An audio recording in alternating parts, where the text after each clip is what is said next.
అందరికీ నమస్కారం. Welcome to హరికిషోరం. 2 సార్లు కడిగి 2 గంటల ముందే నానబెట్టుకోవాలి పప్పుని. ఎందుకంటే మనం కుక్కర్ని వాడట్లేదు కాబట్టి. బియ్యం నీట్గానే ఉన్నా కూడా ఫార్మాలిటీకి ఒక్కసారి చెక్ చేసుకోవాలి. లేదంటే మనం పురుగులు తినే ప్రమాదం ఉంది. 2 సార్లు కడుక్కొని కొన్ని వాటర్ పోసుకొని బియ్యాన్ని నానబెట్టుకోవాలి.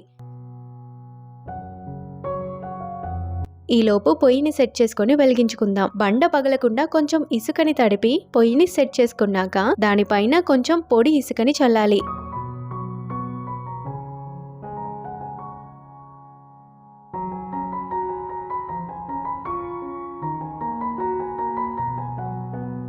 ఇక కర్పూరం వేసి మంట వెలిగించాలి. అంతే, సింపుల్. పొయ్యి వెలిగింది.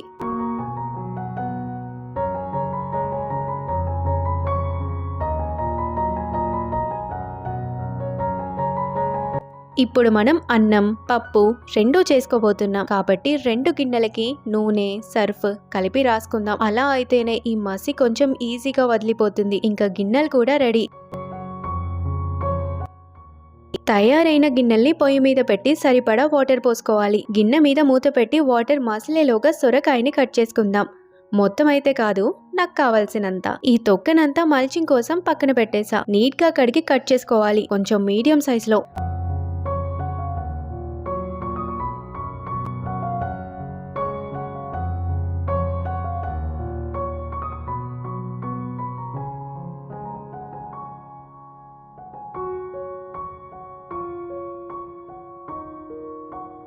వాటర్ మంచిగా మరిగాక అంటే ఎసరు రాగానే బియ్యం మెల్లిగా చిల్లకుండా వాటర్ లోకి వేయాలి. కాసేపటికి ఇలా సౌండ్ చేస్తూ అన్నం ఉడుకుతుంది. అప్పుడు మంటని కొంచెం తగ్గించి వాటర్ అన్ని పోయి అన్నం మెత్తగా ఉడికే వరకు ఉడికించుకోవాలి. అన్నం రెడీ అయింది.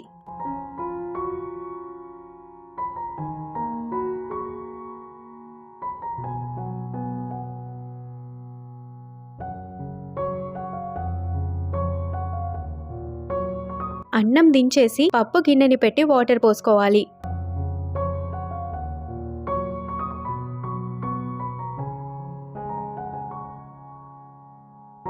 నీళ్లు మంచిగా మరగగానే నానబెట్టి ఉంచుకున్న కందిపప్పును వేసి దాంట్లో కొంచెం ఆయిల్ పసుపు కూడా వేసుకోవాలి.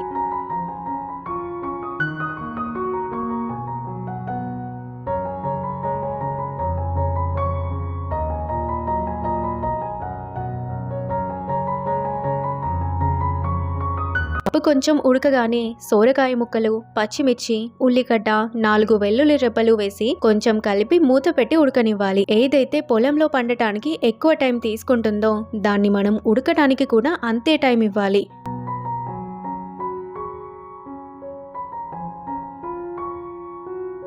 ఆల్మోస్ట్ ఉడికాక పప్పు గుత్తితో మెత్తగా రుబ్బి వాటర్ పోయాలి. దానికి ఉన్న పప్పుని కూడా వేస్ట్ చేయాల్సిన పని లేదు. వాటర్ తో కడిగేసి తీసుకోవాలి.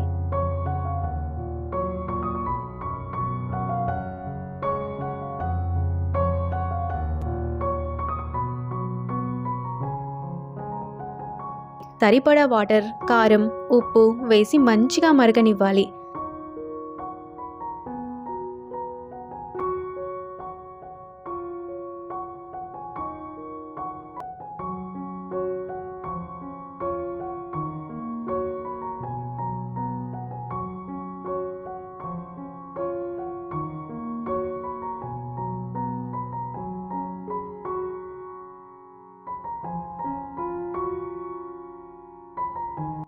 ఇప్పుడు పోపు వెల్లుల్లి జీలకర్ర వేసి కచ్చా పచ్చగా దంచుకోవాలి.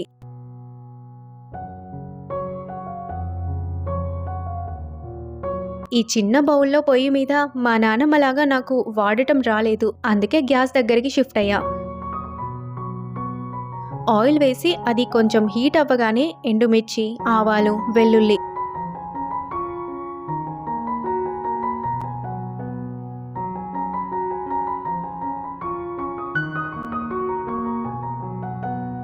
అది వేగాక పసుపు వేసి పోపుని పప్పులో వేయాలి. బౌల్లో ఉన్న ఆ మాత్రం పోపుని కూడా వేస్ట్ చేయకూడదు, గుర్తుంచుకోండి. అంతే, ఎంతో రుచికరమైన పప్పు కూడా రెడీ అయిపోయింది. ఇప్పుడు ఈ అన్నం పప్పుని వేడి వేడిగా తింటే ఉంటది